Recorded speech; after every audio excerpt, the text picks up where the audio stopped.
राज्यातील स्थानिक स्वराज्य संस्थांच्या निवडणुकांचा अखेर बिगुल वाजला असून 246 नगरपालिका आणि 42 नगरपंचायतांच्या निवडणुका संपन्न होत आहेत। त्याच पार्श्वभूमीवर प्रचार अंतिम टप्प्यात आला असताना आता काही जिल्ह्यातील नगरपालिकांच्या निवडणुकांना, काही प्रभागातील निवडणुकांना ब्रेक लागला आहे।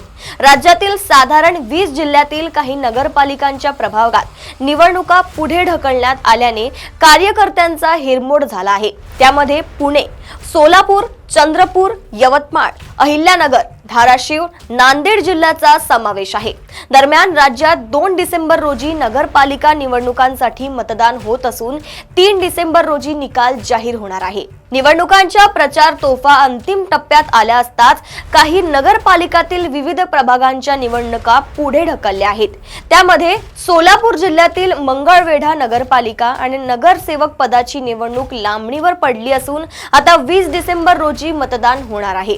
त्यासाठीचा सुधारित कार्यक्रम जाहीर करण्यात आलाय। निवडणुका पुढे ढकलल्या गेल्यामुळे यामुळे काही ठिकाणी प्रचाराची संधी तर काही ठिकाणी प्रचाराचा अतिरिक्त ताण उमेदवारांना सहन करावा लागणार आहे।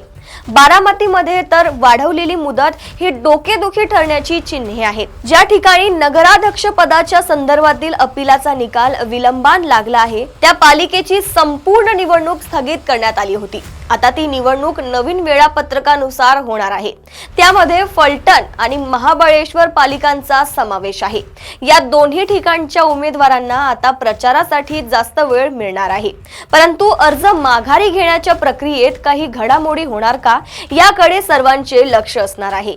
जिल्हाधिकारी यांनी आपल्या जिल्ह्यातील नगर परिषदा व नगरपंचायतीमध्ये ज्या जागेसाठी अपील दाखवले होते, परंतु अपीलाचा निकाल संबंधित जिल्हा न्यायालयाकडून दिनांक 22 नोव्हेंबर 2025 नंतर म्हणजेच दिनांक 23 नोव्हेंबर 2025 किंवा त्यानंतर देण्यात आलेला आहे। अशा नगर परिषदा व नगरपंचायतींच्या सदस्य पदाच्या त्या जागेच्या निवडणुका 4 नोव्हेंबर 2025 रोजीच्या कार्यक्रमानुसार घेण्यात येऊ नये। तसेच अशा प्रकरणात अध्यक्ष पदाचा समावेश असल्यास त्या संपूर्ण नगर परिषदेची निवडणूक स्थगित करण्यात आली आहे। अशाच घडामोडी व अपडेट्स मी साक्षी आपल्यापर्यंत पोहोचवत राहील। तोपर्यंत बघत रहा देशोन्नती। नमस्कार।